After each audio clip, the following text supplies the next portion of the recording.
كاسيميرو بنزيما بتسلل رونالدو لا وانطلقه سريعه لصالح الريال. رونالدو بنزيما جول لكريم بنزيما من 3 تمريرات كانت كافيه للريال. منذ حين قلت لكم بان الريال يقدر يسجل في اي لحظه من لمسه واحده، من كره واحده، من تمريره واحده، بل هنا كانت تمريرتين.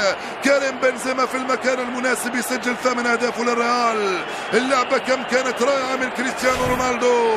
هاي الاعاده مره ثانيه. كاسيميرو مباشره لرونالدو، انطلق على الجهه اليسرى، استلم بيمناه حطها وبيسراه مررها في اتجاه كريم، لم يكن في وضع التسلل، خلاها وصلت وضربها بيمناه حطها على يمين كيبا. جول الريال عند الدقيقة 25. ريال مدريد في بيلباو في متفوق بهدف مقابل 0 امام اتلتيك بيلباو الذي بدأ المباراة بقوة في الربع ساعة الاول. هدف غالي وثمين للريال في هذه اللحظات، يحطم لاعبي اتلتيك بيلباو او يؤثر عليهم بالاحرى. جول مقابل 0 لريال مدريد وكريم بنزيما امام بيلباو.